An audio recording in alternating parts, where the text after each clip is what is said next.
मंगलाचरण करेंगे। ओम नमः सिद्धेभ्यः जय श्री ओम नमः सिद्धेभ्यः जय श्री ओम नमः सिद्धेभ्यः। मंगलम भगवान वीरो मंगलम गौतमो गणी मंगलम कुंद कुंदाद्यो जैन धर्मोस्तु मंगलम सर्वमंगल मांगल्यम सर्व कल्याण कारकम प्रधानम सर्वधर्माणां जैनम जयतो शासनम जैनम जयतु शासनम जैनम जयतु शासनम। ज्ञानार्णव नाम के ग्रंथ के अंतर्गत ध्यान का प्रसंग चल रहा है। इसमें हमने ध्यान का संक्षेप में और थोड़ा विस्तार से और वर्णन सुना। अब ध्याता की प्रशंसा चल रही है कि जो जो ध्यान जिसको लग जाता है, जो ध्यान को साधने वाले जो जीव हैं वो कैसे होते हैं, उनमें क्या क्वालिटी होती है और उनकी इस खूबी के कारण उनकी प्रशंसा भी की जाती है। देखिए, हमने ये 5वां नंबर का सर्ग यानी 5वां अध्याय हमने पढ़ना शुरू किया है, जिसके हमने 10 दोहे पढ़ चुके हैं। और 11वां दोहा में मतलब वो वास्तव में उनके विशेषण आ रहे हैं कि वो जो मुनि हैं जो ध्यान करने में समर्थ हो पा रहे हैं, उनकी खूबियां क्या हैं, मतलब किस कारण से वो उनमें वो सामर्थ्य आया। तो देखो 11 नंबर का जो मैं आपको शेयर करता हूं।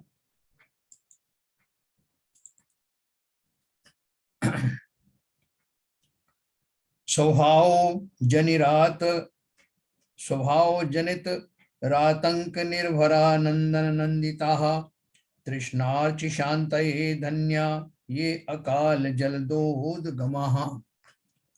हाँ, जो धन्य मुनि तृष्णा रूपी अग्नि की ज्वाला को शांत करने के लिए अकाल में ने ग्रीष्म काल में, तो ग्रीष्म काल अकाल कैसे हुआ, क्योंकि ग्रीष्म काल में तो अग्नि बरसती है, सब जगह गर्मी का नाम इसी का नाम ग्रीष्म है।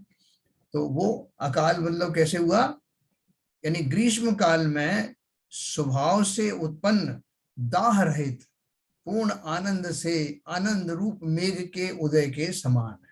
यानी वो मुनिराज अपने आनंद की बरसात के द्वारा बाहर में जैसे कि भरपूर ताप बढ़ा हुआ हो और उस ताप को मानो शांत करने के लिए उनके अंदर का जो स्वाभाविक जल है वो बरस रहा हो, है ना। तो वो अग्नि किस बात की है, जिसका शमन वो कर रहे हैं, तृष्णा रूपी अग्नि। जो धन्य मुनि तृष्णा रूपी अग्नि की ज्वाला को शांत करने के लिए स्वभाव से उत्पन्न दाह रहित पूर्ण आनंद से आनंद रूप मेघ के उदय के समान है। किसके लिए है वो उदय के लिए, किसको आनंद प्रदान कर रहे हैं, मेघ के समान है। किसके लिए, दूसरों के लिए या स्व के लिए। यहाँ तो स्व की बात आ रही है। उन्होंने दूसरों के लिए थोड़ी ये बीड़ा उठाया है, वो स्वयं ही अपनी तृष्णा आदि को शांत करके शमन करके उस आनंद का वेदन कर रहे हैं। अर्थात अंदर में वो जो तृष्णा रूपी ज्वाला अन्य जीवों में प्रकट होती है, उनके उस आनंद के कारण वो प्रकट हो ही नहीं पाती, उत्पन्न हो ही नहीं पाती, उसके पहले ही उसका शमन उनके शांत चित्त के कारण होता रहता है। 12 नंबर पे दिया है। अशेष संग संन्यास वशाजित मनोद्विचाह विषयोद्दाम मातंग घटा संघट घात का।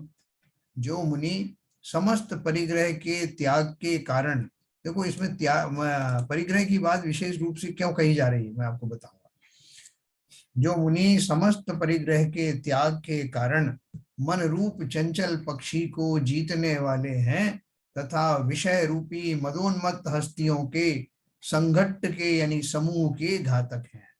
ये जो सब इसमें शब्दावली और ये सब जो प्रयोग किया गया है, जिसमें सांसारिक चीजों से उनकी तुलना की गई है, वो इसलिए की गई है क्योंकि हम वो सांसारिक घटनाओं को, सांसारिक उन जीवों को भली भांति जानते हैं। तो हमें समझाने के लिए वो शब्द या उन जीवों का नाम लिया गया है। तो देखो, समस्त परिग्रह का त्याग का अर्थ क्या है? जैसे मैंने आपको बताया कि परिग्रह 24 भेद, और जो परिग्रह है वो किसके अंतर्गत आता है? झूठ, चोरी, कुशील, परिग्रह। ये कौन से हैं? हिंसा, झूठ, चोरी, कुशील, परिग्रह, 5 पाप है ना। 5 पापों में परिग्रह जो है वो उसका बहुत अहम रोल है। और जो हमारी कषाय होती हैं, वो जो कषायों में ये सब भी शामिल हो जाती हैं। तो इसलिए वो 5 पाप और चारों कषायों में ये सब शामिल हैं, कनेक्टेड हैं। तो अगर हमने परिग्रह का त्याग किया तो परिग्रह कौन सा वाला है? अंतरंग परिग्रह की अगर बात करें तो मिथ्यात्व उसमें प्रमुख रूप से है, जिसका उन्होंने पूरी तरह निवारण कर लिया है। अब जो किंचित रागादि बचे हुए हैं, वो रागादि भी कैसे हैं? अत्यंत सूक्ष्म अवस्था को प्राप्त हो गए हैं। तो वो राग तो मात्र उनकी सत्ता में अभी मौजूदगी है, इसलिए उनका नाम लिया जाता है। वरना तो ऐसे उत्कृष्ट मुनियों को जो ध्यान के योग्य हो गए हैं, उनको वो कषाएं भी बहुत मंद हो गई हैं, राग आदि भी बहुत मंद हो गए हैं। तो जब परिग्रह कहा जा रहा है तो परिग्रह में आंतरिक परिग्रह, इसमें राग, द्वेष, मोह आदि, मिथ्यात्व आदि सभी शामिल होने से एक परिग्रह शब्द कहने से समस्त विकारों का निवारण हो जाता है। इसलिए वो बार बार जो है परिग्रह की बात कर रहे हैं। बाह्य परिग्रह तो बहुत लोग कर लेते हैं, बहुत लोग बाह्य परिग्रह इसलिए कर पाते हैं, इसलिए कर लेते हैं कि लोग क्या कहेंगे। अंदर से, अंदर के भाव तो अभी आए नहीं है, लेकिन साहब लोग क्या कहेंगे इसलिए मैंने अपनी ड्रेस ही बदल दी है, मैं अपने मिनिमम कपड़ों में आ गया हूँ। कोई लंगोट धारण कर लेता है, कोई सर्वथा दिगंबर भी हो जाता है, लेकिन अंदर की कषायों की निवृत्ति न होने के कारण वो अपरिग्रही नहीं है। निर्ग्रंथ शब्द जो हमारे आता है वो समस्त तरह की गांठों से रहित, समस्त तरह के विकारों से रहितता होने पर निर्ग्रंथ दशा होती है, जिसमें ये परिग्रह के 24 भेद भी शामिल हैं, जिसमें राग आदि शामिल हैं, द्वेष आदि शामिल है, कषाय शामिल है। इसलिए वो परिग्रह कहने का अर्थ है वो निर्ग्रंथ दशा। तो उन्होंने उसका वचन उससे कंपेयर किया है, जो मुनि समस्त परिग्रह के त्याग के कारण मन रूप चंचल पक्षी को जीतने वाले हैं, तथा विषय रूपी मदोन्मत्त हस्तियों को, जो किस किस से कंपेयर किया है? पक्षी चंचल होते हैं ना, इधर से उधर भटकते रहते हैं, यहाँ उड़ गए कहीं वहां उड़ गए, तो उनकी तो चंचलता कंपेयर करने के लिए। और जो हाथी होते हैं जब वो मदोन्मत्त हो जाते हैं तो बहुत उत्पात मचाते हैं, किसी के वश में आते नहीं। उसी तरह से उन्होंने विषय रूपी मदोन्मत्त हाथियों, हाथी से संज्ञा किसके दी? जो मदमस्त हो जाते हैं, किसी के कंट्रोल में नहीं आ जाते हैं, ऐसे विषयों से की जो विवशता होती है, हम सबको विवशता होती है ना, विषयों के वश होकर के हमारी अर्जीज होती हैं, भूख की, प्यास की, काम की, ये सारी जो हमारी जो अर्ज हैं, जो हमारी संज्ञाएं हैं, वो सब हमको मजबूर कर देती हैं, विवश कर देती हैं, और हम कुछ भी कर नहीं पाते। तो इतनी मजबूरियों को हटाने वाले, उन पर विजय प्राप्त करने वाले, जैसे कि मदोन्मत्त हाथी को किसी ने वश में कर लिया हो, उससे उपमा उनको दी गई है, ऐसे महान मुनि को। तथा ये सब उनके गुणों का वर्णन हो रहा है, जो ध्यान की मुद्रा में बैठ सकते हैं, ध्यान को साध सकते हैं, उनके गुणों की बात चल रही है। 13वां नंबर पर है, वाक्पथातीत महात्मया विश्व विद्या विशारदा शरीराहार संसार काम भोगेशु निष्प्रहा। जिनका वचन पथ से अगोचर महात्म है, जो समस्त विद्याओं में विशारद हैं, और शरीर आहार संसार काम भोगों में निष्प्रय हैं। देखो और क्या क्वालिफिकेशन बताया उनका, उनकी जो गुणों के बारे में जो बताया, क्या बताया? जिनका वचन पथ से अगोचर महात्म है, जिनका महात्म इतना है, इनकी महानता इतनी है कि उसको वचनों के द्वारा वर्णन नहीं किया जा सकता। वचन पथ से अगोचर, और जो समस्त विद्याओं में विशारद हैं। हम बोलेंगे साहब क्या बात कर रहे हो आप, ना तो उनने वो फिजिक्स पढ़ी, ना केमिस्ट्री पढ़ी, ना बायोलॉजी पढ़ी, ना उनको हिस्ट्री ज्योग्राफी का पता, और आप बोल रहे समस्त विद्याओं में विशारद हैं? इतनी अतिशयोक्ति तो मत करो। तो वो क्या बोल रहे हैं, मेरी भावनाओं का ना, जिसने राग द्वेष कामादिक जीते सब जग जान लिया, सब जीवों को मोक्ष मार्ग का निष्प्रय हो उपदेश दिया। है ना, राग द्वेष जाते ही ऐसी कोई विद्या नहीं है जो उनके पास ना हो। समस्त विद्याओं से ऊपर की जो विद्या है, जिसके द्वारा समस्त संसार जाना जाता है, क्योंकि ये केवल ज्ञान क्या है, केवल ज्ञान की जाति के ही तो उनका जो ज्ञान हो गया, भले ही वो भी परोक्ष होगा, फिर प्रत्यक्ष हो जाएगा, लेकिन उसमें सब कुछ संसार की जो विषय वस्तु है वो बहुत क्लैरिटी के साथ समझ में आने लगती है। देखो परमाणु की बात साइंस में कितनी कितनी थ्योरियां चली, कितनी बदलती रहती हैं।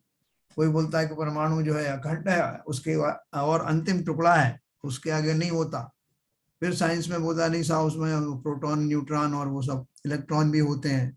फिर कुछ कोई गार्ड पार्टिकल आ गया, कहीं कुछ आ गया, ऐसे चलता रहता है। लेकिन यहाँ तो शुरू से ही इस विद्या में परमाणुओं का पूरी साइंस बता दी गई है। परमाणु किसे कहते हैं, वो कैसे होता है, उससे क्या क्या बनता है, स्कंदों की रचना कैसे होती है, कौन कौन सी जगह पर कौन से स्कंद बनते हैं। हमारी आंखों के जो जो पलक हैं, जो तुरंत तुरंत झपकती हैं, उनको उनके निर्माण के लिए विशेष परमाणुओं का स्कंद बनाया गया। नासिका में जो ग्रहण शक्ति है सुगंध आदि की, उसके लिए विशेष परमाणु से युक्त स्कंद बनाया गया। समस्त इंद्रियों में ऐसा ही किया गया। तो आप सोचो, और वो परमाणुओं का विखंडन कैसे होता है, उनका जोड़ कैसे होता है, ये सब साइंस अपन ने पढ़ी। एक जब दो परमाणुओं का जो एक दूसरे से जुड़ाव होता है तो उनमें 2 डिग्री का फर्क होना चाहिए, ये सब अपन ने पढ़ा। अभी मैं आपको गवर्नमेंट सार में आपको और विस्तार से बताऊंगा। तो देखो ये क्या, जो विशारद जो कहा उन्होंने, संसार की ये लौकिक विद्याएं कहीं लगती नहीं है। ये सब जिनके माध्यम से वस्तु का स्वरूप ही तो समझते हैं, फिजिक्स के माध्यम से, केमिस्ट्री के माध्यम से क्या घटनाएं होती हैं, सब कैसे होती हैं, उनके अंदर में कैसे घटित होता है, रिएक्शन कैसे होती है, तो वो सारी जो वस्तु व्यवस्था है वो पहले ही इनको सबको समझ में आती है। उनकी शब्दावली दूसरी हो सकती है, लेकिन वो पूरी की पूरी साइंस उनको पता है। तो समस्त विद्याओं में विशारद हैं और शरीर आहार संसार काम भोगों में निष्प्रय हैं। निष्प्रय का अर्थ देखो यहाँ पर समझ में आया ना, वांछा रहित, है ना। तो निष्प्रय होकर अपन बोलते हैं तपस्या करते हैं। आहार संसार काम भोगों में निष्प्रय है और समस्त विद्याओं से सहित हैं। हमारे यहाँ तो ऐसा नहीं है। जो हमारे यहाँ जो थोड़ी बहुत विद्या आती है, वो विद्याएं के साथ साथ हमारे जो विकार हैं, आहार हैं, कामादि हैं, वो सब भी साथ में चलते रहते हैं। तो 2 तरह से उनको बता दिया जो क्या उनके पास है और क्या नहीं है। एक भी ऐसा विकारी भाव उनके पास नहीं है और विद्याओं का पूरा एसेंस उनके पास है। 14 नंबर का पढ़ेंगे।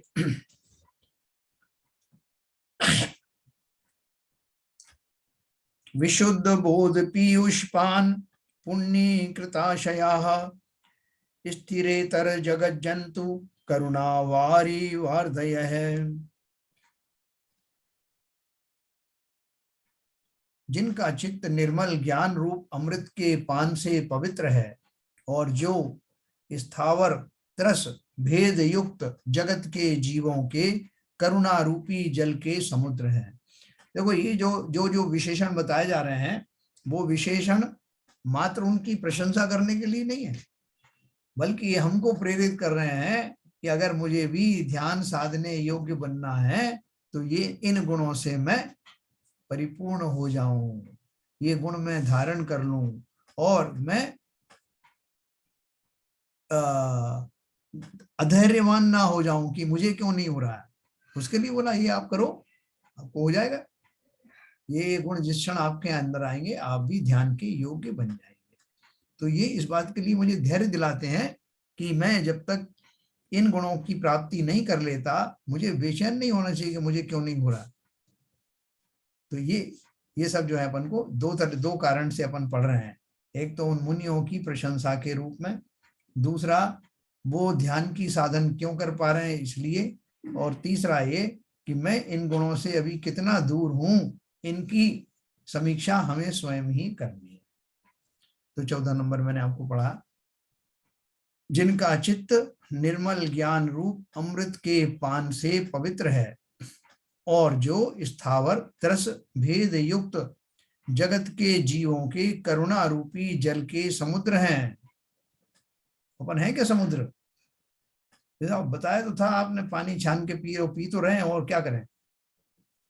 तो कैसे पी रहे हैं ये अपन ही जानते हैं। बोले साहब इसको मत खोलो रहस्य को, कि हम कैसे जीवाणी करते हैं, कैसा जल पीते हैं, और कहाँ से लाते हैं और कहाँ विसर्जन करते हैं। जिसमें दोनों ही है ना, जल के अंदर में तरस जीव भी हैं और जल काय के जीव अर्थात स्थावर जीव भी हैं। तो बोल रहे हैं ये दोनों तरह के जीवों से संसार भरा हुआ है।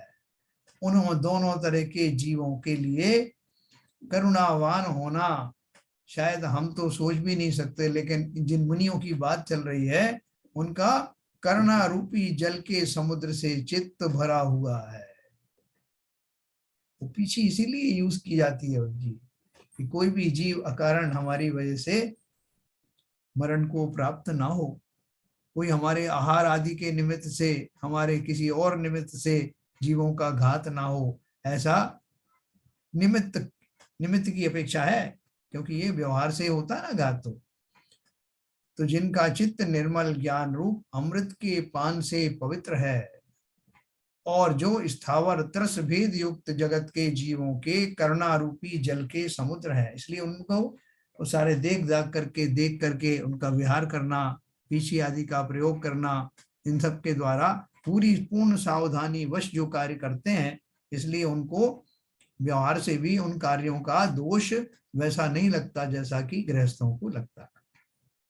तथा 15 नंबर पे, स्वर्णाचल इवा कंपा ज्योति पथ इवा मलः समीर इव निस्संगा निर्ममत्वम समाश्रिता। मेरु पर्वत के समान अचल है, आकाशवत निर्मल है। उपमा देखिए आप, किसकी उपमा दी जा रही है? ऐसा अचल कि बोलते हैं कि भक्तावर में अपने काव्य पढ़ा ना, कि छोटे मोटे पर्वत आदि तो यूं ही हवा के झोंकों में चलायमान हो जाते हैं, लेकिन मेरु पर्वत कहीं चलायमान होता है? इसी तरह से तरह तरह की देवांगनाओं स्त्रियों को देखकर साधारण जन तो अवश्य ही विकार को प्राप्त हो सकते होंगे, लेकिन वो सुमेरु पर्वत जैसे वो मुनिराज या वो अनंत देव कभी भी इनसे विचलित होते नहीं। तो वही यहाँ वही मेरु पर्वत से उदाहरण दिया है। मेरु पर्वत कभी कोई प्रलय हो जाए, कुछ भी घटना हो जाए, 3 काल में भी कभी अपनी जगह से हिलते नहीं, इसलिए मेरु पर्वत के समान अचल है। और निर्मल कैसा है? अपन बोलते हैं साहब अरे बहुत बढ़िया साहब, आकाश बिल्कुल साफ दिखाई दे रहा है, निर्मल हो गया है, स्वच्छ हो गया है। तो आकाश की निर्मलता से निर्मलता को कंपेयर किया।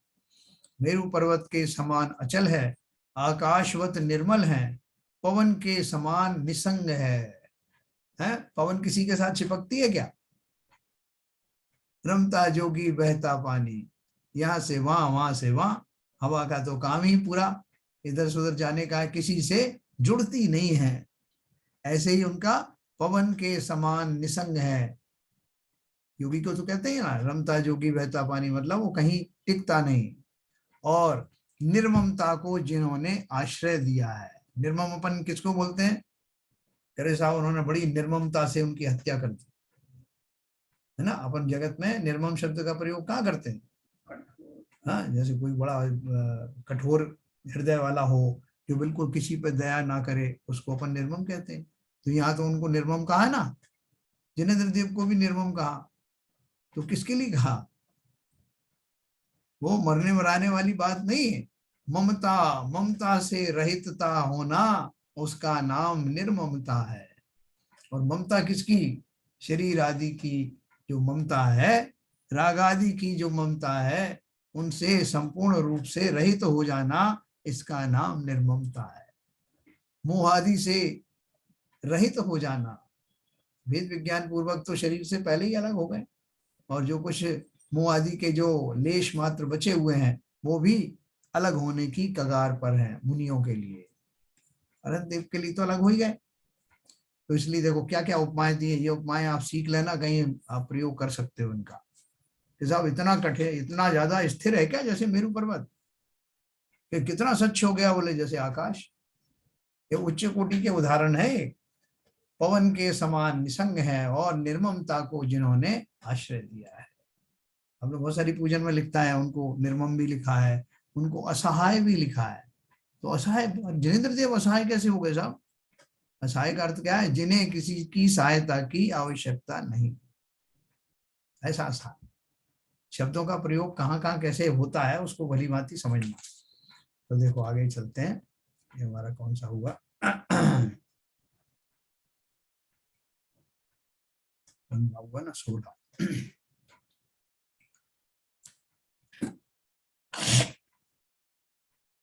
16 नंबर पे हितोपदेशर्जन्यैर्विव्य सारंग सारंग तर्पका निरपेक्षा शरीरे अपि सापेक्षा सिद्धि संगमे। वे मुनि हितोपदेश रूप शब्दायमान मेघों से भव्य जीव रूपी चातक व मयूरों को तृप्त करने वाले हैं तथा शरीर में निरपेक्ष हैं, तो भी मुक्ति के संगम करने में सापेक्ष है। देखो ये दो उदाहरण क्या है इसमें। वे मुनि हितोपदेश रूप शब्दायमान मेघों से, कैसे मेघ हैं? जो हित करने के लिए आए हैं। जब किसान त्रस्त हो जाता है गर्मी में और वो चाहता है कि वर्षा हो, टकटकी लगा कर आसमान की ओर देखता है, उस समय में कौन कौन जीव जो है उनकी वांछा करते हैं मेघों की, मेघ आए, पहले तो आए फिर बरसें। तो कौन कौन से होते हैं जीव? चातक, चातक पक्षी होता है ना, चातक पक्षी उसकी तरफ टकटकी लगाए देखता रहता है, और जिसकी प्यास ही वर्षा के पानी से बुझती है। और मयूर, मयूर तो उस मेघों को देख करके और नृत्य करने लगते हैं। तो इस आकांक्षा में कि अब मेघ आ रहे हैं और बरसेंगे। तो बोल रहे हैं ऐसे मेघों का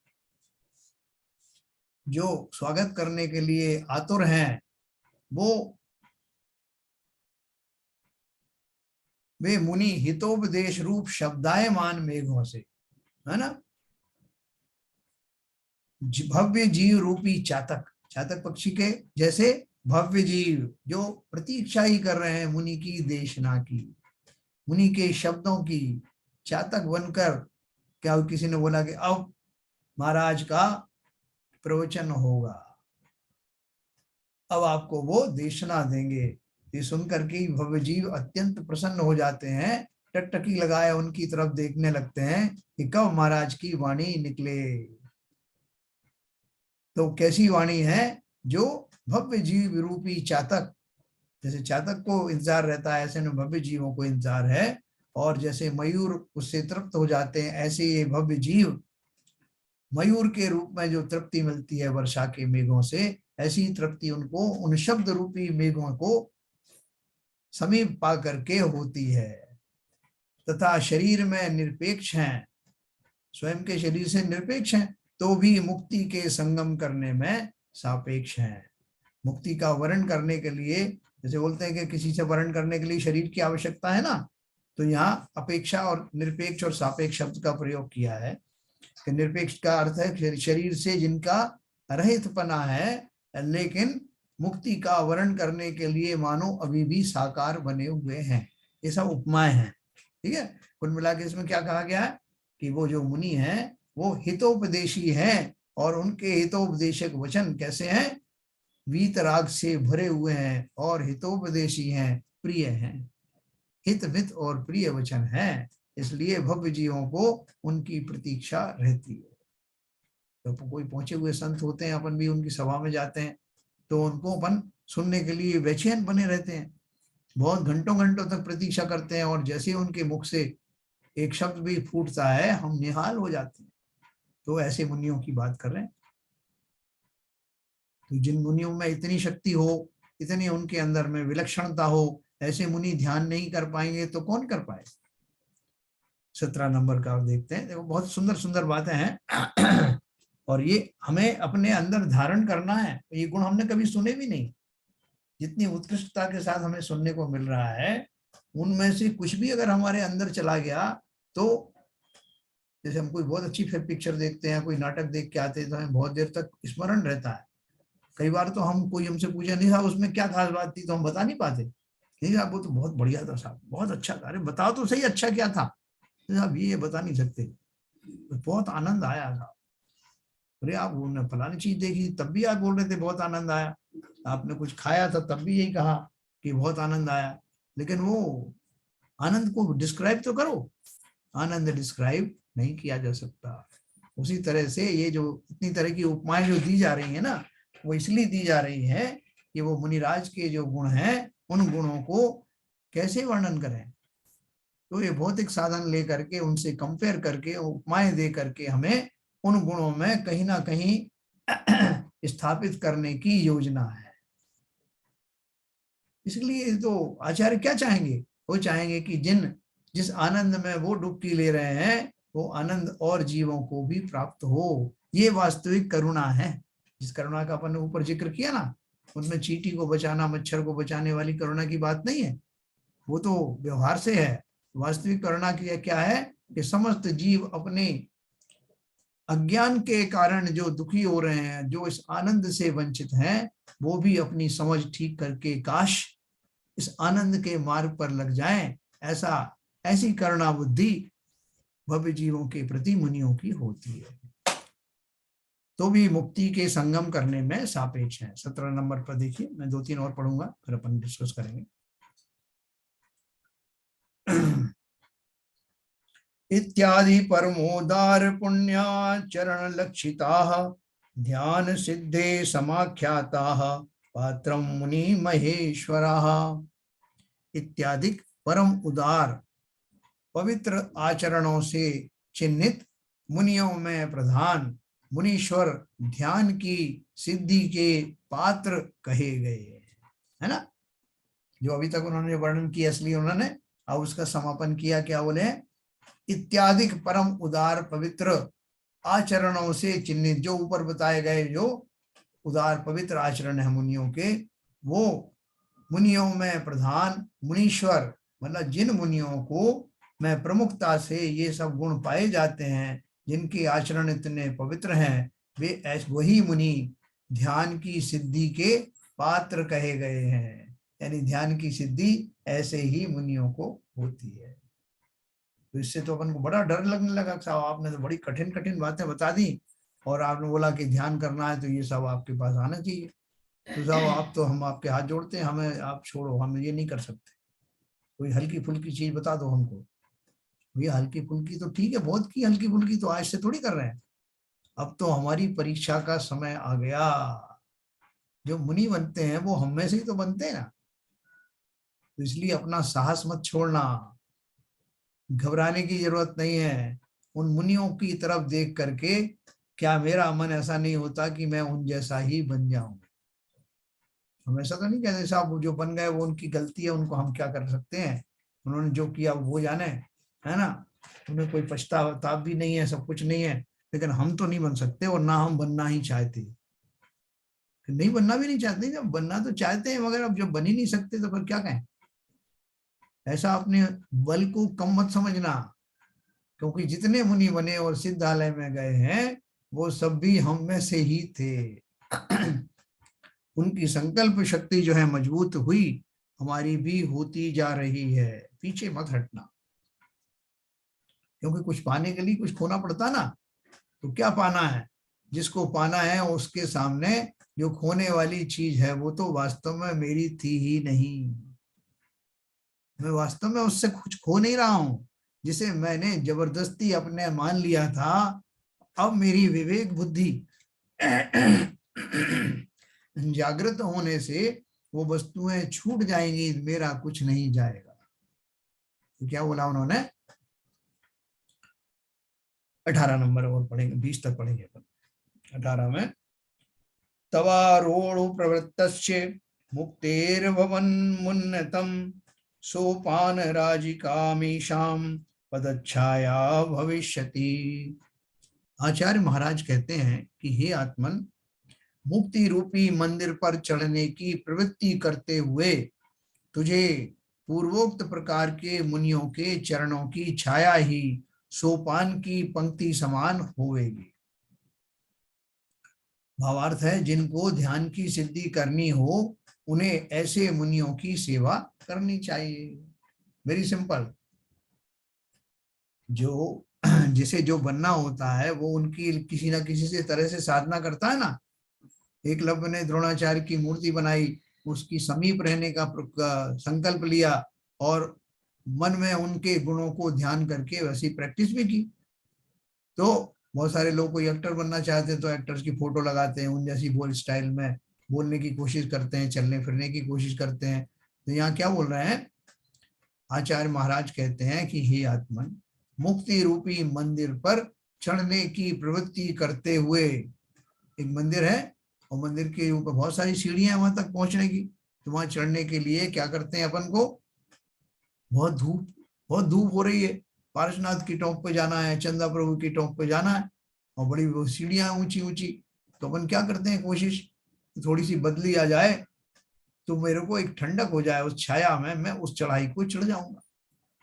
उन्होंने देखो उदाहरण दिया ना, मुक्ति रूपी मंदिर पर चढ़ने की प्रवृत्ति करते हुए तुझे पूर्वोक्त प्रकार के मुनियों के चरणों की छाया ही सोपान की पंक्ति समान होगी। सोपान यानी सीढ़ी, यानी वो सीढ़ी जो है वो ऐसी लगेंगे कि वो आपको छाया दे रही हैं और निरंतर आपका आह्वान कर रही हैं कि आप भी उस ऊंचाई तक पहुंच सकते हैं।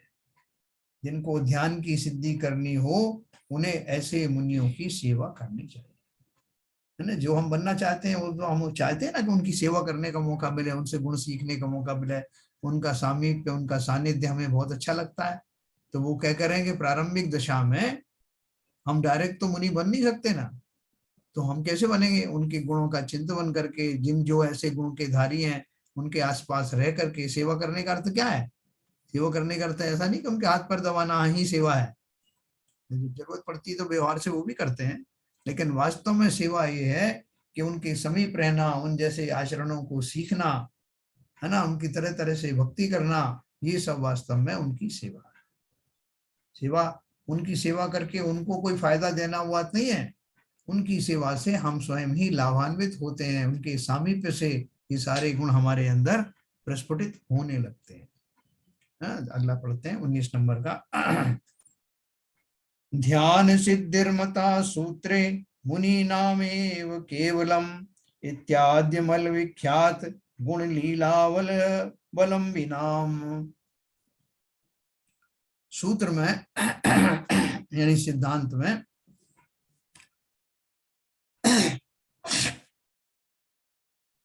उपर्युक्त गुणों को आदि लेकर मतलब वहां से शुरू करके निर्मल प्रसिद्ध गुणों में प्रवर्तन रूप क्रीड़ा के अवलंबन करने वाले केवल मुनियों के ही ध्यान की सिद्धि मानी है। अर्थात मुक्ति के कारण स्वरूप ध्यान की सिद्धि अन्य के नहीं हो सकती है। देखो उन्होंने एक शब्द दिया यहाँ सिद्धांत में, उपर्युक्त गुणों को आदि लेकर। ये जो गुण कहे गए हैं ये यहाँ से तो शुरुआत होती है। अब बोले मर गए, ये तो बहुत मुश्किल हो गया। अभी तो आप बोल रहे हो यहाँ से शुरुआत होती, तो शुरुआत होती तो फिनिश कहाँ होगा? है एक से एक मुश्किल मुश्किल चीजें पढ़ा रहे हो आप, तो आप छोड़ दो, हमको, हमें नहीं करना। तो वो क्या बोल रहे हैं देखो, निर्मल प्रसिद्ध गुणों में प्रवर्तन रूप क्रीड़ा के अवलंबन करने वाले, यानी उनके लिए तो ये खेल तमाशा है, जैसे क्रीड़ा मात्र में वो इसमें निष्णात हो जाते हैं, ऐसे ही जब उनके लिए क्रीड़ा है तो मेरे लिए प्रारंभ में भले ही थोड़ा सा कठिन लगे, वो कठिन भी इसलिए लग रहा है क्योंकि मेरा अभ्यास नहीं है। मेरा अभ्यास तो विषय रूपी वन में घूमने का था और ये चीज मेरे लिए नई लग रही है, इसलिए मुझे कठिन लग रहा है। लेकिन वास्तव में ये सारी चीजें स्वभाव के समीप हैं, विभावों से दूर हैं। इसलिए जो चीज स्वाभाविक होती है वो तो तुरंत आ जाना चाहिए, है ना। एक शेर का बच्चा था, वो भेड़ियों के बीच में या ये इनके सियारों के बीच में पल रहा था। बचपन से ही अलग हो गया था माँ बाप से, सियारों के बीच में पल रहा था। तो उसकी सारी क्रियाएं उसने उसकी सियारों जैसी हो गई। वो भी अब वो बोले तो वो भी हु करके बोलने लगा, क्योंकि बचपन से ही उसकी आदत पड़ गई थी। तो एक बार एक सिंहों का समूह उधर से गुजरा, तो उन्होंने उनकी नजर पड़ी, तो उन्होंने देखा, करी ये तो सिंह तो जैसा लग रहा है, तो ये यहाँ कैसे आ गया। तो उन्होंने उसको आवाज लगाई और उसको बोला कि तुम सिंह हो, इधर आओ। तो वो हु करके बोला, जैसे और सब शियार बोल रहे थे। उन्होंने उन्होंने उसको समझाया कि तुम सिंह हो, सिंह जैसी दहाड़ लगाओ। वो कैसी होती है। उन सब सिंहों ने दहाड़ लगा करके सुनाया उसको। उसने कोशिश की, एक दो बार तो वो हु ही निकली, तीसरी बार में जो उसने जोर लगाया तो सिंहों जैसी ही आवाज निकली और समस्त शियार भाग खड़े हुए। कहां से आई, वो पहले क्यों नहीं निकल रही थी। तो ये मात्र हमारा जो संस्कार है, जो हमारा सानिध्य है, सामीप्य है, संगत है, उसके कारण ही हम उन संसारी जीवों के साथ रह करके हम भी संसारी जीवों जैसा ही आचरण कर रहे थे। आचार्य क्या कह रहे हैं, वो कह रहे हैं कि ये मुनियों के लिए जैसे खेल तमाशा है, स्वभाव में जाना। तुम कौन से अलग हो, मुनि और तुम्हारा मटेरियल तो एक ही है। तो क्रीड़ा मात्र में तुम भी कर पाओगे। लगाओ दहाड़ तीसरी बार, घबराने की कोई बात नहीं है, क्योंकि ये मेरे नैसर्गिक गुण है, ये गुण कहाँ जाने वाले। तो इसलिए उन्होंने बोला, उपर्युक्त गुणों को आदि लेकर निर्मल प्रसिद्ध गुणों में प्रवर्तन रूप क्रीड़ा के अवलंबन करने वाले, क्रीड़ा शब्द इसलिए दिया है, खेल तमाशा है उनके लिए, केवल मुनियों के ही ध्यान की सिद्धि होती है। अर्थात मुक्ति के कारण स्वरूप ध्यान की सिद्धि अन्य के नहीं हो सकती। आचार्य इसलिए जोर दे रहे हैं कि भाई अगर तुम इसको हल्के में ले रहे हो कि मैं संसार के भोगादि में भी लगा रहा हूं, उसमें लिप्त भी रहूं और ध्यान भी हो जाए, तो नहीं होने वाला। लेकिन अगर तुम चाहो कि ये हो जाए तो बहुत मुश्किल भी नहीं है। खाली जिन खेलों में लगे वो उन खेलों को छोड़ो। आजकल बच्चे वो मोबाइल पे खेलते रहते ना, गेम वेम खेलते रहते तमाम, तो वो अच्छे खासे कोई अच्छी पोजीशन होल्डर हैं तो वही पीछे पिछड़ जाते हैं। अब वो बड़ा पछतावा करें साहब, हम कैसे वापस जो है टॉप करें। वो खेल छोड़ना नहीं है। तो ये खेल छोड़े बिना दूसरा खेल होता नहीं। इसलिए अगर हमें वास्तव में उस आत्मिक कला को विकसित करना है, वास्तव में हमने संसार को छोड़ना है, तो जो कुछ हम खेल तमाशे अभी कर रहे हैं उनको छोड़ना, तब वो ध्यान रूपी उपक्रम क्रीड़ा मात्र में हो जाने वाला है। तब हमें लगेगा हमने तो इसको बड़ा मुश्किल समझा था साहब, ये तो सहज में ही हो गया। ये छोड़ा और वो अपने आप हो गया, दूसरे को पकड़ने की जरूरत भी नहीं, ये छोड़ा। हमने जिसे छोड़ना है उसको कस के पकड़ रखा है, उससे हमारा पकड़ निकलते ही स्वभाव की नजदीकियां बढ़ जाया करती हैं। ठीक है, तो देखो क्या बोला 19 नंबर में, मुक्ति के कारण स्वरूप ध्यान की सिद्धि अन्य के नहीं हो सकती। अन्य के मतलब जो इन गुणों को नहीं समझता, नहीं चाहता, नहीं प्राप्त कर पाता, उसे ध्यान की सिद्धि कैसे हो। हम अपनी हंसी, स्वयं की हंसी उड़ा सकते हैं कि साहब मेरे को कैसे हो सकता है। आपने उसमें पढ़ा होगा जो अपना वैराग्य भावना है और सामायिक पाठ है, उनमें लिखा है कि भगवान जब मैं इतना ज्यादा विषयानुरागी हूं तो मुझे क्यों सम्यक तो होना चाहिए, क्यों मुझे अपराधों की दंड नहीं मिलना चाहिए, ऐसा लिखा। तो स्वयं ही अपनी मैं किस स्थिति में खड़ा हूं और उस स्थिति से कैसे बाहर निकल सकता हूं, ये मेरे हाथ में है। अभी हमें तो अभी ये शब्द सुनने में, पढ़ने में ही बहुत मुश्किल लग रहे हैं। लेकिन जिस क्षण में इस पर मेरे अंदर में भावों में ये बस जाएगा कि मैं भी वो ध्यान सिद्ध करके मानूंगा साहब, जिस ध्यान की चर्चा इतनी हमने की है और करने वाले हैं, मैं भी वो ध्यान करने वाला हूं, मैं ध्यानी बनूंगा, मैं योगी बनूंगा, और मैं भी उस पंक्ति में खड़ा होऊंगा जहां मेरे योगीश्वर खड़े हुए। ऐसा विश्वास अंदर में पैदा करना। क्यों? उसमें लोभ क्या है? संसार छूट जाएगा, बहुत अच्छा है, क्योंकि संसार में जो सुख की कल्पना मैंने की है, ऐसी कल्पना बहुत सारे ना समझोने की, और इसी के फलस्वरूप संसार में पड़े हुए हैं। जो भी ज्ञानी थे, जिन्होंने इसका चिंतन मनन किया, जिन्होंने स्वभाव की खोज की और उस मार्ग को अपनाया, वो सब आज सिद्ध शिला पर बैठे हुए। तो मैं भी उस भावनाओं को भली भांति समझूं और अपने मन में रोज संकल्पित हूं कि मुझे भी ध्यानी बनना है। खोटा ध्यानी नहीं, बगला बगला ध्यानी होता ना, बकु ध्यानम है, काग चेष्टा बको ध्यानम स्वान निद्रा तथैव च, है ना, बगला देखे ना आपने, और बिल्कुल आपको लगेगा कितने इससे ध्यानी ज्यादा कोई है ही नहीं, और जैसे ही उसको वो मछली दिखती है, वो अपनी मुद्रा को भंग करके और उसके ऊपर झपटने लगता है। ऐसे ध्यानी नहीं, हमें तो ऐसे ध्यानु बनना है, सुमेरु पर्वत जैसे अचल। हमें तो वो जो शिव गुलाल जैसे थे ना, जो कि बहुरूपिया थे, और जिन्होंने एक बार मुनि चर्या को बहुरूपिया बनने के लिए अपनाया, तो उसके बाद पीछे मुड़ के देखा नहीं।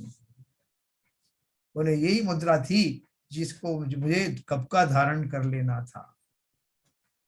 तो चलिए अपन अभी चर्चा करेंगे इसके ऊपर। थोड़ा विषय थोड़ा सा आपको मुश्किल लगा होगा, जो समझ में नहीं आया अपन बात करेंगे।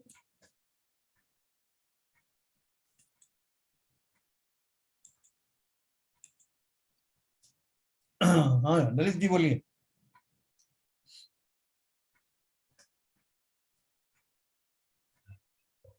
देखिए ये ध्यान जो है इसमें मुनियों को केवल ज्ञान के लक्ष्य के लिए है। हम्म। तो अभी तो हमको तो मुनि बनने के लिए पहले ध्यान करना पड़ेगा। देखो ऐसा है कि जब अपन जो है किसी डेस्टिनेशन पर जाते हैं, तो डेस्टिनेशन हमारे दिमाग में रहता है।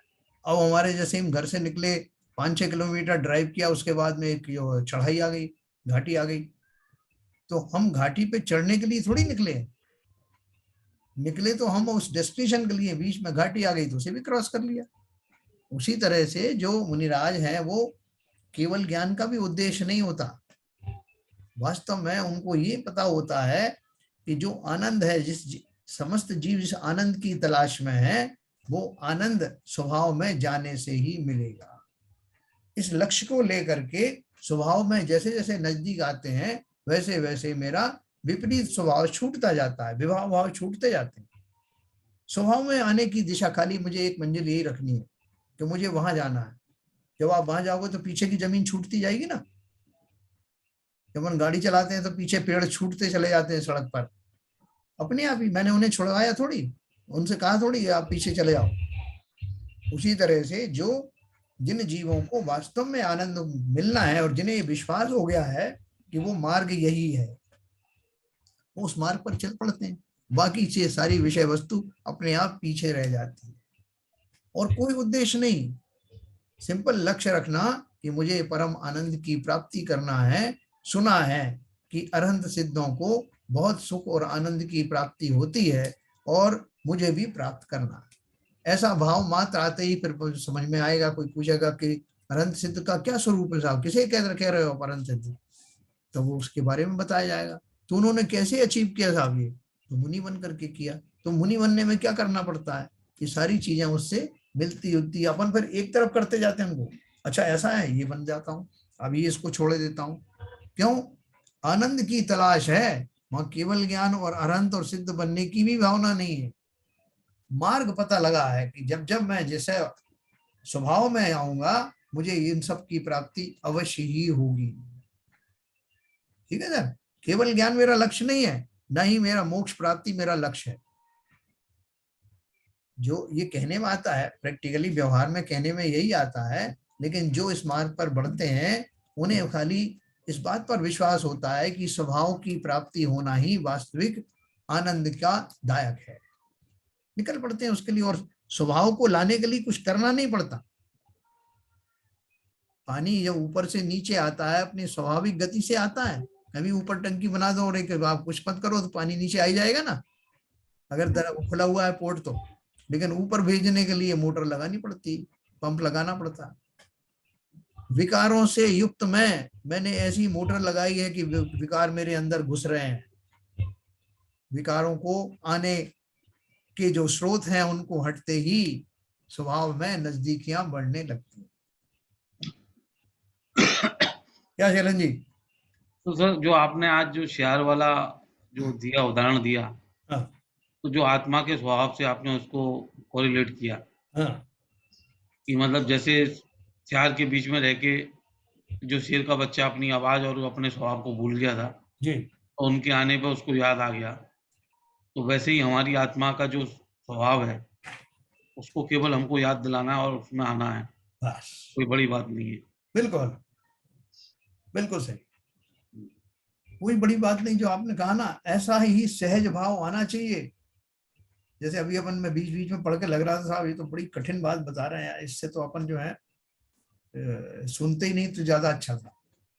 अब सुनने के बाद में फिर ये बोल रहे हैं करना भी है, तो बड़ा मुश्किल हो गया।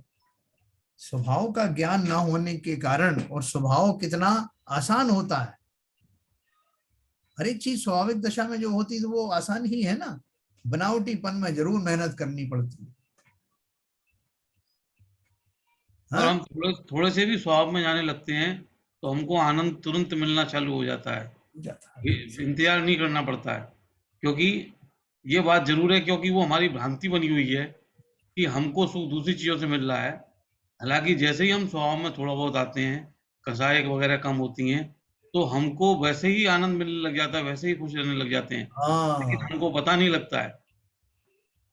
जैसे ही कषाएं शांत होती हैं, जैसे आपको बहुत क्रोध आ रहा है किसी के ऊपर में, तो अब आपको जो है क्रोध, जब क्रोधायमान होते हैं तो स्वयं ही बहुत सारा अंदर में केमिकल चेंजेस होते हैं, हम खुद भी बड़े अशांत हो जाते हैं।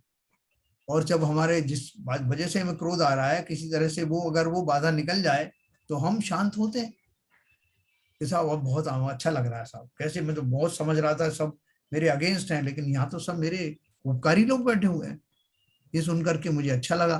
तो अभी भी आप क्रोध में रहो ना साहब। बोले अब क्यों रहूंगा क्रोध में? क्रोध में रहने में कुछ मुझे मजा आ रहा था क्या? मजा किस में आ रहा है? शांत रहने में। तो ये सारी जो शांत रहना है, सभी कषायों से रहित रहना है, ये मेरी स्वाभाविक प्रवृत्तियां हैं। स्वभाव में लौटने पर ही सब सुखी होते। पानी को गर्म करते ना तो पानी उद्वेलित रहता है, जब तक कि वो नॉर्मल टेम्परेचर पर नहीं आता तब तक पानी व्यथित रहता है, उद्विग्न रहता है।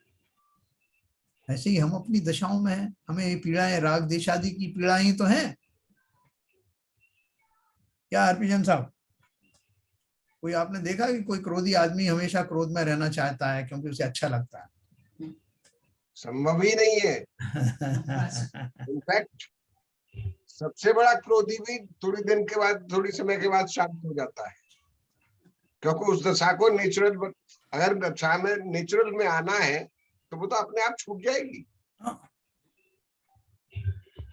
वो देखो किसी पे क्रोध भी इसीलिए करता है क्योंकि वो उसको शांत होना है, वो शांति उसकी भंग हो गई इसलिए क्रोधित हो रहा है, और क्रोध करके उस शांति को वापस लाना चाहता है। बिल्कुल सही कह रहे हैं आप। संसार के समस्त जीव उस सुख के ही लिए भटक रहे हैं। डाकू भी लोगों को लूटता है, किस लिए लूटता है? से धन आदि की प्राप्ति हो और वो अपने परिवार के साथ चैन से समय गुजार सके। लेकिन समय को देखते हुए लोगों ने पूरी भ्रांतियां गलत कर दी। हाँ, हम बच्चों को बोलते हैं, जो बच्चे शांत हैं, सौम्य हैं, ज्यादा क्रोध नहीं करते हैं, हम कहते हैं अरे ये चल नहीं पाएगा, हाँ, अरे बिजनेस नहीं कर पाएगा, अरे ये नहीं चल पाएगा। और जो तेज चला के झूठ बोलता है और कोई भी चीज झपट के ले लेता है, आगे बढ़ जाता है, ये सब आगे बढ़ेगा। तो जो हमने हमारे जो मस्तिष्क ने और हमारे जो लिमिटेड ज्ञान ने जो हमको जो जनरल ज्ञान मिला, उससे हमारी भ्रांतियां बन गई कि भैया तेज होना, झगड़ के लेना, बढ़ के लेना और कसाय मतलब वो प्रपंच करके लेना एक आगे बढ़ने की वो है। तो अभी जब हम शास्त्र पढ़ रहे हैं, ये पढ़ रहे हैं, तो हमको ऐसा लग रहा है कि ये तो हम उल्टा ही समझ के आए। और आज भी लोग उस बात को समझते यानी वो यही बोलते हैं, अरे नहीं साहब, आपका बच्चा अरे बहुत सीधा सीधा नहीं चल पाएगा आप। हाँ, मतलब थोड़ा सा आपके चंट चालाक बनना पड़ेगा, तो संसार में आगे निकलना है। लेकिन अब जब चंट चालाक का हमने चंट चालाक करके हमने दौलत भी कमा ली, मकान भी बना लिया, सब बना लिया। वही राकेश झुनझुनवाला ने इतनी कम उम्र में 47,000 करोड़ का साम्राज्य इकट्ठा कर लिया। क्या हुआ? आयु बढ़ा पाया है क्या? कुछ काम कर पाया कि कुछ शांति मिली क्या उसको मरते समय? या उसको ऐसा लगा कि वो बहुत बड़ा काम करके जा रहा है क्या? तो इससे ऐसा प्रतीत हो रहा है कि ये जो हमारी भ्रांति थी कि केवल हम लोग जो लौकिक वस्तु जो भौतिक वस्तुओं के में ही हम उसको प्राप्त करने में ही हम अपना जो पुरुषार्थ मानते रहे, वो तो बिल्कुल निराही मूर्खता है। एक बार देखो शैलन जी, ऐसा है कि बहुत सारे लोग उदाहरण देते हैं, लोग बोलते हैं कि जो हमारे दयानंद राय जी ने बोला है, सरल स्वभावी हों ताके घर बहु संपदा, लेकिन ऐसा दिखाई दे रहा है कि जो कुटिल स्वभावी हों ताके घर बहु संपदा, जितना कुटिल होगा उतनी संपदा दिखाई दे। तो ये क्या रहस्य क्या है, दयानंद नहीं राय को तो पता नहीं। अब वही हम लोग आप देखिए कि जो बात बोली है, मतलब जिसके पास में थोड़ा है और संतोषी है, हाँ, तो उसके लिए वो बहुत है, उसका खत्म ही नहीं होगा। बराबर। और जिसके पास में संतोष नहीं है, सरल स्वभावी नहीं है, तो कितना भी दे दो, तो असली चीज तो जो आपको शांति मिलनी है उस वो मीनिंग वो है। सुख संपदा का मतलब ये है कि यदि आपके पास में एक अच्छा सा सवादार कमरा है रहने के लिए और आपके पास में बड़े 100 कमरों वाला मकान नहीं है, तो उससे कोई फर्क थोड़ी पड़ता है। आत्मा का तो स्वभाव है, यदि उसको शांति से बैठ के कहीं छांव में बैठ के आराम से बैठ सके, तो मतलब ये मतलब है उसका। यहाँ पर भौतिक संपदा का मतलब हम सब लोग उसको भौतिक संपदा से लगा देते हैं। क्या रितु जी आप बताओ, आपने तो बहुत शास्त्र वास्त्र का अध्ययन किया है, दयानंद राय जी की बात सही माने कि आज के लोगों की बात माने? नहीं अंकल जी, आप लोग बहुत ज्ञानवान हैं, आप लोग ज्यादा जानते हैं। नहीं, आपने बहुत सारी पुस्तक पढ़ी ना, एग्जाम लिखा है, तो अब इस एग्जाम हम में तो भी सीख आपको रहे पास हैं, होना। हम तो सीख रहे हैं अंकल जी सब चीजें। सभी सभी सीख रहे हैं, अपन सब एक ही नाव में सवार हैं, तो अपन सब सीखने वाले साधक लोग हैं। कोई अलग हाँ, नहीं है अभी हमसे। तो वो हम ये सोचते हैं कि आचार्य लोग इतने इतने शास्त्र लिख गए, हम थोड़े बहुत ही पढ़ लें, हाँ, कुछ तो समझ में आ जाए, कुछ लाभ ले लें जीवन का। ऐसा लगता है कि जीवन में कि वास्तव में सरल बनना चाहिए। हाँ अंकल जी, ये तो जैसे शास्त्रों में तो ये लिखा रहता है कि दो मार्ग हैं, एक संसारी मार्ग और एक मोक्ष मार्ग। हाँ, तो जो अंदर से भी जो सरल स्वभावी हैं, मतलब वो संसार में ज्यादा रमना नहीं चाहते, मतलब उनके स्वभाव तो ही ऐसा है कि वो संसार में ज्यादा नहीं रमना चाहते, इसलिए वो सरल स्वभावी हैं। उनको इन सब चंट पंट से, लेकिन हम लोग तो चाहते हैं कि वो संसारी बने, हम नहीं चाहते वो शांत मार्ग पे और एक मतलब चलो दीक्षा नहीं लें, मोक्ष नहीं जाएं, लेकिन ये जैसे आप बोलते हैं स्वभाव है, ये तो हमारा शांत रहना तो हमारा स्वभाव है। तो जो शांत है वो अपने स्वभाव के पास है, और जो अशांत है वो अपने स्वभाव से दूर है। तो वो भले ही तब धर्म नहीं कर रहा, मंदिर नहीं जा रहा, पूजा नहीं कर रहा, लेकिन फिर भी अपने आत्मा के पास है, शांत है वो। और हम नहीं चाहते वो शांत रहे, हम तो चाहते वो संसारी बन के रहे, जितना संसारी रह पाए। और जैसे अंकल जी, शैलेंद्र अंकल जी ने बताया कि जैसे हम जैसे जितना संतुष्ट रहेंगे उतनी हमारे पास संपदा है, हमें कमी नहीं लगेगी किसी चीज की। तो हम संतुष्ट नहीं रहते उस बच्चे से, हमें लगता है इसके पास बहुत होना चाहिए, बहुत होना चाहिए, चंट पंट बने और कमाए और आगे बढ़े। हमारी इच्छाओं को हम उसके ऊपर वो करते हैं, प्रेशराइज करते एक तरह से कि नहीं भाई तुम और चंट फंट बन के और ज्यादा कर सकते हो, और ज्यादा फायदा होगा। ये कम में भी संतुष्ट रहेगा जैसा उसका नेचर है, जहाँ तक ऐसा सही कहा लगता है। आपने। देखो वो जो सोच है ना हमारी, नानक देव थे ना, सिखों के जो गुरु थे नानक देव प्रसिद्ध, वो जब बच्चे थे तो उनको उनके पिताजी ने जो खेती करते थे, किसानी थे, उन्होंने उसको खेत पर बिठा दिया बच्चे को कि भाई तुम यहाँ की रखवाली करना। और वो नानक देव के बारे में प्रसिद्ध है कि वो कोई भी आता था तो वो उसको जो चिड़िया आ रही हैं चुगने के लिए, जो दाना तोते वोते सब आ रहे हैं, जिन्हें जो खाना है खाओ, उन्हें कोई मतलब नहीं। और वो क्या गुनगुनाते रहते थे, राम की चिड़िया राम का खेत, और चिड़िया चुग लो खेत। प्रसिद्ध अपन ने कोर्स में पढ़ा है। ऐसा सरल स्वभावी, उनके पिताजी ने देखा गए इसको भेजा रखवाली करने के लिए और चिड़ियों को आह्वान कर रहा है कि चुग जाओ खेत, और ये नहीं है इस काम का, उसे हटा दिया, वहां से रिप्लेस किया। लेकिन वो जो उनकी जो भावना थी, वो जो संस्कार थे, कई कई भवों से चले आ रहे थे। उन्हें उस बात की कामना ही नहीं थी कि मुझे करोड़पति बनना है, कुछ अरबपति बनना है। उसी तरह से, और वो संस्कार उन्होंने ही अपने आप को दिए होंगे ना कभी किसी भाव में। कोई कौन बोल रहा है, जरा चुपचाप रहे, अपना म्यूट कर लीजिए। तो वो ऐसे संस्कार, भले ही मैं अभी उत्कृष्ट दशा वाला मुनि ना बन पाऊं, लेकिन ऐसे संस्कार, ये भाव कि मेरा जब भी कल्याण होगा सरलता पूर्वक ही होगा, स्वभाव में जाने से ही होगा, ऐसा विश्वास लाना ही इस भव का पुरुषार्थ है। और ये पुरुषार्थ एक ना एक दिन, जैसे नानक देव को सब कुछ सरल लगने लगा कि क्या है इसमें, क्या बचाना है, किसके लिए बचाना है। नानक देव की देखो एग्जाम्पल दी, ऐसे बहुत सारे संत हैं। ऐसा अंकल जी, शांति सागर महाराज का भी पढ़ा था ऐसे ही सेम, कि शांति सागर महाराज जी जब उन्होंने अपनी दीक्षा तब तक मिली, उन्होंने बोला कि आप जब तक, माता पिता ने बोला जब तक हम हैं तब तक आपको दीक्षा नहीं लेनी है। तो उन्होंने तब तक दीक्षा नहीं ली जब तक उनके माता पिता रहे। तो वो जो है खेती करते थे, तो उनके खेत में भी ऐसे ही था, वो चिड़ियों को भगाते नहीं थे, आ जाए खा जाए सब, बिल्कुल। और पानी भी भर के रखते थे कि भाई ये पानी भी पी जाए। तो सब लोग बोलते थे इस तक कैसे चलेगा, पर उनके खेत में ही सबसे ज्यादा अनाज आता था। और मतलब ऐसा उनकी कहानी में लिखा हुआ है कि उनके खेत ही सबसे ज्यादा फलते फूलते थे।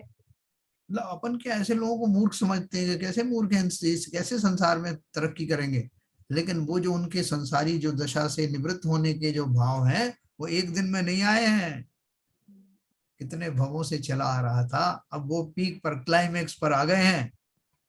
जो मुनि आज बन गए हैं, वो भी ऐसा नहीं कि पलक झपकते ही जो है वो उत्कृष्ट दशा तक पहुंच गए हों। शने शने वो संस्कार हर भाव में और ज्यादा मजबूत होते चले गए। हमारा नंबर आया है अभी अपने आप को संस्कारित करने का, अपने आप को संकल्पवान बनाने का कि मैं भी उस दिशा पर चलूंगा। महावीर मेरे आराध्य हैं, मैं भी तो वीरता में कम ना हूं, नहीं तो कैसे उनकी संतति वाला कहलाऊं। ऐसा भाव रख करके जितना हम कर सकते हैं, कम से कम, देखो पुरुषार्थ की परिभाषा मैं आपको बार बार बताता हूँ, पुरुषार्थ किसे कहते हैं। और हर एक स्टेज में, हर एक स्टेप में पुरुषार्थ अलग अलग होता है कि मैं कहां तक पहुंचा हूं, उससे आगे का जो मार्ग है वो मेरा पुरुषार्थ है उस समय का। तो इस समय का पुरुषार्थ है कि ये जो ज्ञानियों ने जो कुछ वचन कहे, आचार्यों ने जो कुछ कहे, उनके ऊपर विश्वास को लाना आसान नहीं है। यही मेरा पुरुषार्थ है वर्तमान इस भूमिका में। इस पुरुषार्थ में मैं आगे बढ़ूं, अवश्य मेरा कल्याण होगा, इसमें कोई संदेह नहीं। क्या विपुल जी, है कुछ संदेह इसमें? नहीं सर, कुछ संदेह नहीं है। नहीं है? एक बार सही मार्ग, एक बार सम्यक दृष्टि हो जाए तो फिर यही आसान लगने लगेगा और ये संसारिक चीजें और मुश्किल लगने लगेंगी। हाँ, ये सरिता जी भी जो प्रेक्षा ध्यान के माध्यम से स्वयं को प्रेक्षित करती रहती है, देखती रहती है कि मैं कहाँ तक पहुंची। ये जो वास्तव में हम लोग अपनी मंजिल को स्वयं ही निहारते रहे कि मैं कुछ आगे बढ़ा क्या। ये है नीरजा जी हैं, ये सब जो दिन ये ध्यान करते हैं एकांत में बैठ करके, तो वहां अपनी प्रेक्षा में जाके, अपने ऑर्बिट में जा करके इसका चिंतन करते हैं कि इस दिशा में हम कितने आगे बढ़े। क्या सरिता जी? आगे का तो नहीं समझ में आ रहा है, पर कोशिश कर रहे हैं। हमें तो ऐसा लगता कई बार कि कुछ आगे नहीं बढ़ पा रहे हैं। नहीं, ऐसा बहुतों को लगता है इस मार्ग में आने के बाद। शिखर जी जब चढ़ते हैं ना, पैदल पैदल चढ़ते हैं, तो पहले लगता है कि पता नहीं कैसे चढ़ेंगे आगे। हाँ, ये जरूर है कि पहले ये नहीं मानते थे कि हम गलत हैं। पर अब ये मतलब मानने लगे हैं कि हमारे अंदर क्या कमियां हैं। सरल स्वभावी हो गए अब। कम से कम ये भी सरल स्वभावीपन ही है कि मैं अपनी सारी कषाय और अपने जो पूर्वाग्रह उन्हें छोड़ करके ये मानने लगा हूं कि मुझ में कुछ कमी है। सरलता की निशानी है। क्या नीरजा जी, आपको लगता है ये सरलता की निशानी है?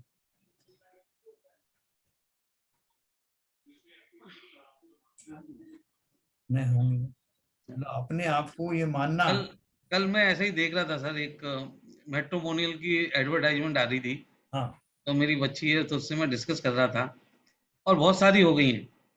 तो मैंने कहा कि हम इतनी और इतनी एडवर्टाइजमेंट आ रहे हैं, मैंने कहा हम कैसे हमारे दिमाग से, और हम कैसे बेस्ट से बेस्ट, कैसे सुटेबल अपने लिए वर्क हम ढूंढ पाएंगे। हाँ हाँ हाँ हाँ। और उसकी क्या गारंटी है कि जैसे अभी हम लोग 30-30 40-40 साल तक अच्छे से हम निकाल रहे हैं, और जो हमारे परिवार वालों ने हमारे लिए किया, और सुख हैं सुखी हैं, और हर बात की संपन्नता है। तो मैं बोला कि पूरा चेंज, मतलब पूरा नजरिया ही चेंज कर दिया मार्केट ने। अभी हमको ऐसा लगता है कि हमारे पास इतनी नॉलेज है कि हम कहीं से भी बेस्ट से बेस्ट ढूंढ लाएंगे, हाँ हाँ। लेकिन उस बेस्ट की क्या गारंटी है कि वो चलेगा नहीं चलेगा, या वो जो है बेस्ट आपके लिए, आपके उसके बेस्ट बना रहेगा। तो ये हम जब संसार को देखते हैं तो कभी कभी ऐसा लगता है कि कितना झूठा चल रहा है संसार। बहुत बढ़िया आपने बात कही है। देखो, लोग जो जो मैट्रिमोनियल की आप बात कर रहे हो ना, आप बेस्ट मैट्रिमोनियल साइट पे जाइए और अपने जो पूरे क्राइटेरियाज फिक्स कर दीजिए अपने बच्चों के लिए, पूरा फिक्स कर दीजिए आपके, भाई ऐसा चाहिए वैसा चाहिए ऐसा होगा। कितने लोगों ने किया और क्या उन्हें वो अचीव हुआ, क्या जिसकी तलाश में उन्होंने वो सब किया था, फिर वहां जाकर के बोलते हैं साहब ये तो ऐसा ही होना था साहब, क्या कर सकते, क्यों हो रहा है वो सब, और हम कहाँ फेल हो रहे हैं संसार में। ये जो कर्म सिद्धांत है उसको, उसके परिप्रेक्ष्य में हम अगर देखें तो हम जो जो अपना कर्तृत्व के बोझ से के कारण अभिमानी हो रहे हैं ना, कि मैंने ऐसा किया मैंने वैसे किया मुझे ये करना है, ये सब चला जाएगा। वही घटित होगा जो होना है, जो होनहार है ना। तो चलो, और ललित जी कुछ मुस्कुरा रहे हैं, वो भी कुछ उदाहरण देने वाले हैं। क्या ललित जी, ऐसा लगता है क्या कि जो होना है वही वही होगा? सर हम लोग क्या है कि कहते तो हैं लेकिन करते कुछ डिफरेंट है। मतलब मैं अपनी रेस्पेक्ट में कह रहा हूँ, जी। मतलब जो चीजें हैं व्यवहार में तो हम वही करते हैं, जैसे कि शैलेंद्र जी ने बोला कि भाई आप सरल बने, पर सरल में कहाँ रहता सरल हूँ बनना ही सबसे कठिन है। नहीं सर, मैं तो नहीं मानता। हाँ ये जो आप कहते हैं यार्डस्टिक जो कह रहे हैं ना हम लोग, ये एक्चुअली मटेरियल वर्ल्ड की यार्डस्टिक है। हाँ, सरलता की अपनी यार्डस्टिक अलग है। बहुत बढ़िया बहुत बढ़िया। हाँ एक सिंपल सेंटेंस है, जो मिल गया उसी को मुकद्दर समझ लिया। कुछ नहीं। हाँ मुकद्दर क्या है? मेरा जो मिल गया वो ठीक है, मेरे हिस्से में इतना ही था, जो मेरे कर्म थे उसी के हिसाब से मिला है मेरे को। हाँ हाँ। लेकिन तो उसके आगे की जो स्टेप है कि अपने मुकद्दर का पुनर्निर्माण करूं, क्योंकि मैंने ही मुकद्दर बनाया, वो स्टेप छूट जाती है। वो छूटती नहीं है सर। आप एक्चुअली यही तो भ्रम है। हाँ मैं जो हाथ पैर मार रहा हूँ, जितना भी कर रहा हूँ, वो शायद मेरे हिस्से में था। ऐसा नहीं है कि मैं बिना, देखिए, अब हाथ पैर मारने का मतलब क्या है? दुनिया भर की चालाकियां चलना नहीं है। हाँ हाथ पैर में मैं अपने स्वभाव में की तरफ लौट रहा हूँ, मस्त हूँ मैं। हाँ। मैं जैन साहब दूसरी बात बोलता हूँ, हम जहां पर जो भी लोग शास्त्र में बैठे हैं, हम गारंटी से सरल स्वभावी रहे हैं और सरल स्वभावी हैं, जब ही यहाँ तक पहुंचे हैं। नहीं तो मैं आपको बताता हूँ, मेरे फादर बताते हैं कि उनके जितने भी कुलीग थे, वो रिटायर होने के 4-5 साल के बाद में चले गए, और किसी के भी बच्चे ढंग से सेटल नहीं हो पाए। उनकी सबकी एक ही दृष्टि रहती थी, कैसे पैसा कूट लें सरकारी में, कैसे पैसा बना लें, कैसे कहाँ से चोरी कर लें, कैसे हम कुछ कर लें, कैसे अपने बच्चों को घुसा दें उसमें। और बोले कि आज जो उदाहरण देते हैं, बोले सब सब जब उन लास्ट समय में सब बड़े दुखी और बड़े निराश से रहे हैं। तो अब इस बात, और जब मैं वो बोलते हैं कि मैं देखूं मेरे को अभी कोई चिंता नहीं है, तो वही बात मैं आप यहाँ देखता हूँ कि यहाँ सब बैठे हैं, वो निश्चित रूप से सरल स्वभावी हैं, कुछ ना कुछ अच्छे कर्म किए हुए हैं, जिसकी वजह से ये सब अनुकूलता है बनी हुई है, और हम शास्त्र में आज बैठ के ये डिस्कशन कर रहे हैं। यस, कंपैरेटिवली तो सरलता है, इसमें कोई शक नहीं। कषायों की मंदता होना ही सरलता की निशानी है। क्या आप सहमत हैं इस बात से आरपीएन साहब? बिल्कुल, आप निश्चित समझिए कि कहीं तो पुण्य किया है। हाँ नहीं वो तो आप कोरोना लोग काल भी थोड़ा सा पुण्य के कारण मिल गया। नहीं तो आप लोगों का साथ नहीं मिलता मुझे। ये ना जूम पे आते हैं ना, और हमारा तो स्वाध्याय ही छूट जाता फिर।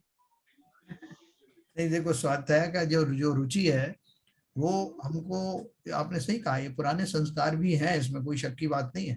नहीं, कितने लोग मिलते हैं, अपन कितने लोगों को प्रेरित करने की कोशिश करते हैं, लेकिन वो होते नहीं। तो वो उनका अपना जो भवितव्य है उसके हिसाब से होता है।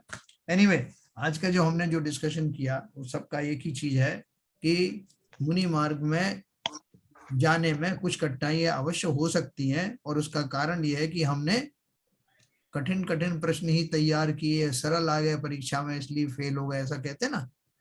तो ऐसे ही स्वभाव की नजदीकियां कभी हमने मानी ही नहीं, समझा ही नहीं, इसलिए हमको वो उस मार्ग पर जाना मुश्किल लगता है। और जो संसार की जो कठिन कठिन चीजें हैं, विकारी भाव हैं, उनका मैं अभ्यस्त रहा हूं, इसलिए वो मुझे सरल लगते हैं। तो जिस क्षण हमारी बुद्धि में ये सहजता का स्वरूप आ जाएगा, सरलता किसे कहते हैं, कषायों से निवृत्ति कैसे हो, ऐसी धारणा भली भांति हमारे अंदर में आ जाएगी, उसी क्षण मैं मुनि बनने के लिए संकल्पित हो जाऊंगा। अभी ना भी बनो, लेकिन बनना है, और बनने के लिए खाली सोचना भर नहीं है, उस दिशा में थोड़ा तो आगे चलना पड़ेगा।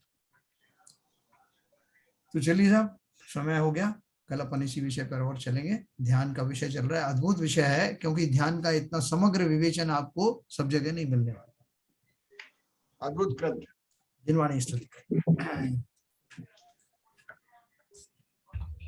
नित्यतम नाश वे को ज्ञान के प्रकाश वे को आपा पर भास वे को भानु सी बखानी है। छहो द्रव्य जान वे को बंध वेधि भान वे को स्वपर पिछान वे को परम प्रमाणी है। अनुभव बताए वे को जीव के जताए वे को काहू न सताए वे को भव्य और आनी है। जहाँ तहाँ तार वे को पार के उतार वे को सुख विस्तार वे को यही जिनवाणी है। ये जिनवाणी भारती तो है जपू दिन रैन, जो तेरी शरणा गए सो पावे सुख चैन। जिनवाणी के ज्ञान से सूझे लोकालो, सो वाणी मस्तक धरो सदा देते हैं धो, सदा देते हैं धो। जिनवाणी माता की जय। जय। नमोकार।